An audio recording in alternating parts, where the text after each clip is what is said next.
Welcome to the morning session. Grateful for the invitation to this great conference. In the first part, I will be talking about terminology, about defining health, aging, and related terms.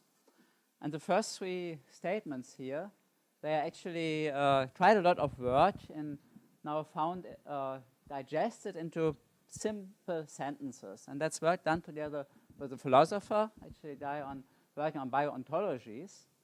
And the first statement is health is a lack of dysfunction and disease. Dysfunction and disease are based on international classifications. So essentially operational. We have a list of dysfunctions. We score them, we weight them, and we come up with a health score.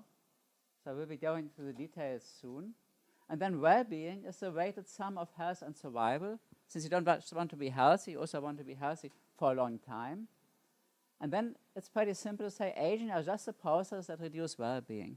As I said, we start with international classifications. We define health operationally, and then we define aging in a very simple way. And this can also be put into a table, into a framework, where we are actually distinguishing the states and the processes. In philosophical terms, those are ontological terms. The states are the continuance, the things, and the process are the occurrence, the events, that's starting a basic formal ontology in a way. And states are then health, survival, well-being, the opposite, ill-being, and there's also a baseline organismal state. Time periods are then obviously health span, lifespan, chronological time, and some terms we have come up with. The underlying processes, here we immediately recognize aging. Those are all the processes now that are supporting well-being, that are supporting ill-being, that are against well-being. And now continuing, we are looking at biomarkers, at predictors. There's this NIH definition. A biomarker is a characteristic that is objectively measured, evaluated as an indicator of normal biological processes, pathogenic processes, pharmacological responses. But then the question is, what is a characteristic? What is an indicator? So I believe it just boils down to predictions. That's why we write a biomarker is a feature of the state of an individual that allows prediction of another feature of the same individual. It's a very simple definition. And for aging, then we actually follow up on the standard definition of a biomarker of aging. It's any feature of an individual that predicts the temporary later feature of ill-being, well-being, better than chronological age. And then we can define biological age, which is also a concept that is defined in many confusing ways. It's just a composite biomarker that predicts the future well-being of an individual in the best possible way. So we come up with this framework in the end, where we've got states, time periods, underlying processes, and predictors of future states. And then in the end, we can talk about a health span pathway. That's just a set of molecular features of health that relate to each other. They belong to the same molecular pathway. And we believe this is now a simple, generic, and especially it's essentially threshold-free framework. There's a preprint available where you can read about this, and it's also in press right now in Aging and Disease. And the last thing I would like to add on in this part is how to define health in detail. So essentially, based on a literature survey and also matching with the International Classification of Functioning, we have stress resistance, we have got physical and cognitive function, strength and cognition, jointly and separately, and reproductive function. And in the paper, in the preprint now, you can also find physiological function and all the details, like stress resistance, osmotic stress resistance. You can read here cognitive and physical function. We listed all the papers we could find about those topics. So that this could be the starting point for an operational definition of health. You then have to essentially select the ones most important. It's also a subjective scoring and weighting in here. And then you can come up with a score for health that is at least compatible to the framework I've shown you.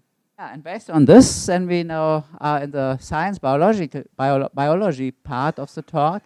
We have defined health span pathway maps. That's currently available as a preprint. And here in this case health in particular is lack of dysfunction. And then we can actually go into the genetics. We can look for, again, it's a literature survey we have to do, but you can find some genes related to lack of dysfunction, for example, healthy aging index, frailty indices, grip strength, and you find genes that are genetically associated. They don't reach, or they don't usually reach genome-wide significance, but they are published in some papers, some are also published in are reproducible, few of them. And for those from those genes, we then start a network.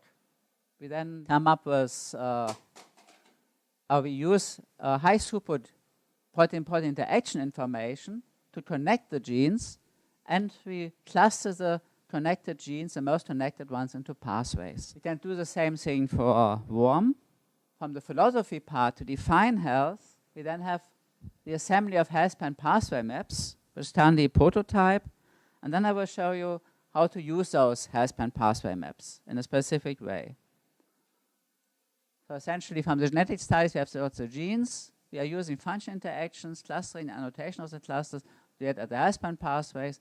Then we use gene expression to see how they change. And this could give you indications, as I will show you, to undo your health deterioration.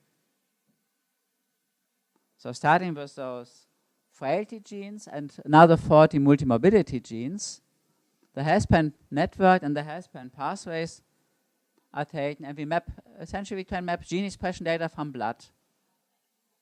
One of the options, or from muscle biopsies. And this is the pathway map based on the human health genetics. And if you go into the details here, this is the first, what we call a pathway, a cluster of genes closely connected that are all genetically implicated in health, or that are interacting very closely with those genes. And on the automatic annotation, we find that notch and transcription are important processes based on gene ontology. And you can see that notch genes, they are found by genetics. They are downregulated by caloric restriction. So the mapping here of gene expression data is caloric restriction data. And that makes a lot of sense because notches involved in inflammation and aging. And those data are real data, published in Gene Expression Omnibus. And now when I demonstrate how to make use of those pathways, I'm using also artificial, invented data, just to demonstrate how it can be used. You could, for example, compare your gene expression now to gene expression of healthy people, and you may get differences. You may see difference, for example, that notch is upregulated, inflammation is upregulated. Or maybe better, you compare to your healthy family members' gene expression, or maybe even better, you compare your age, you calculate your age effect, namely your gene expression now in blood compared to your gene expression 10 years ago when you were healthy.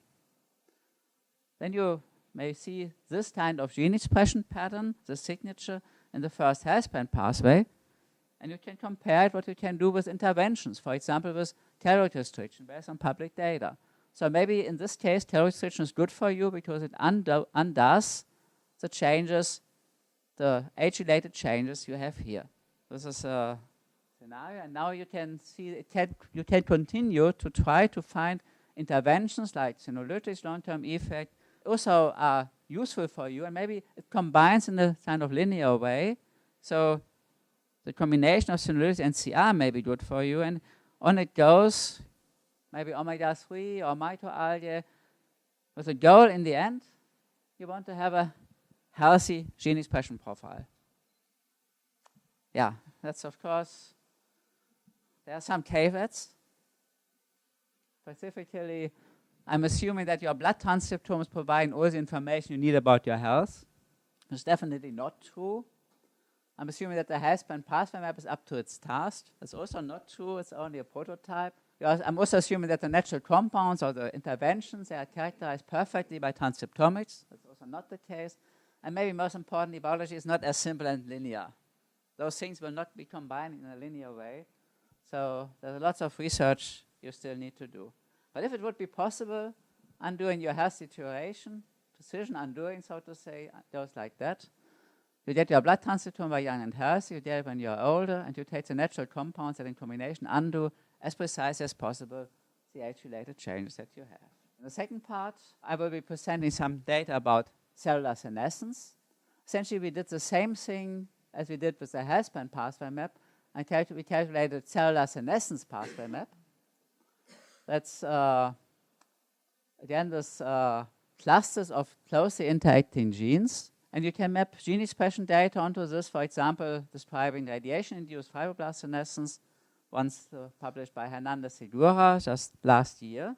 And some of the pathways actually stand out. This is about the cell cycle. This is also about the cell cycle. This is about the SASP, so senescence-associated secretory phenotype.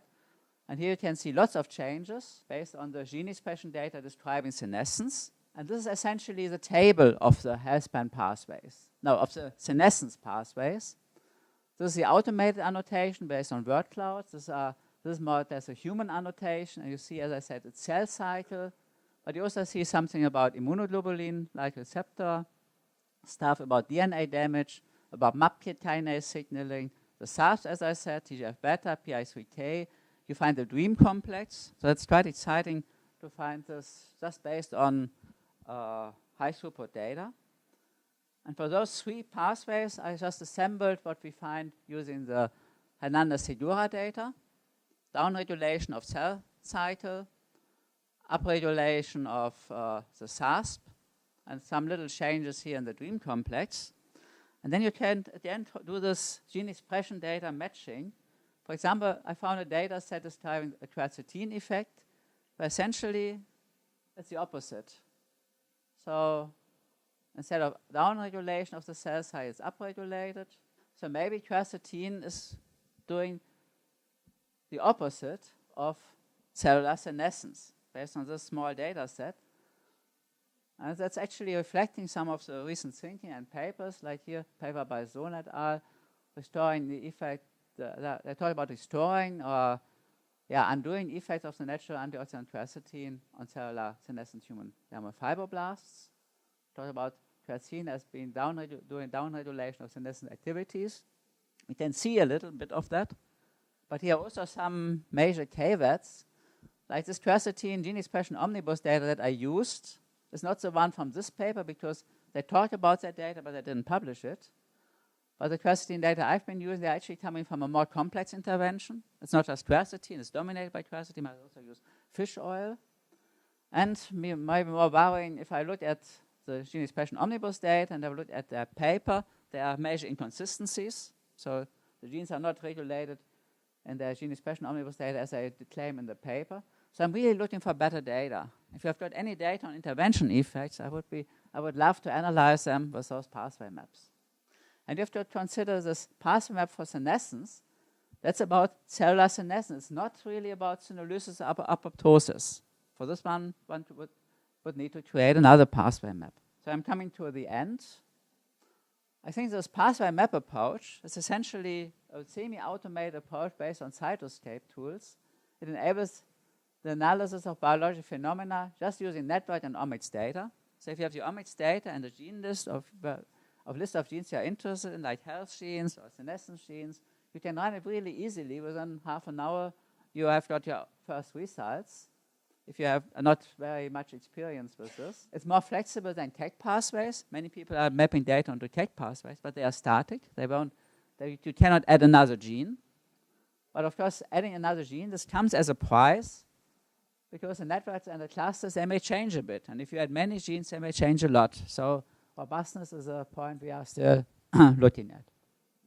What I hope what I showed you is that comparing gene expression data can really be insightful despite those many caveats. Yeah, and then in the end, I would like to invite you to what I'm doing next year in September. I'm running the 6th Bioinformatics and Aging Research Workshop. It's a satellite to the Halle meeting organized by Andreas Sim. The Bioinformatics Workshop will be on Friday the 13th, so wish me luck. The 2017 program you can find on the web, and in 2019, Andreas Sim, who is the main organizer of the main meeting, he will have a focus on epigenetics. With that, I would like to wish you all a long health span and not much senescence, Those are the people contributing, in particular Steffen Möller I would like to mention, and Ludger Jansen, the guy from the philosophy department, and the people who funded that. Thanks a lot for your attention.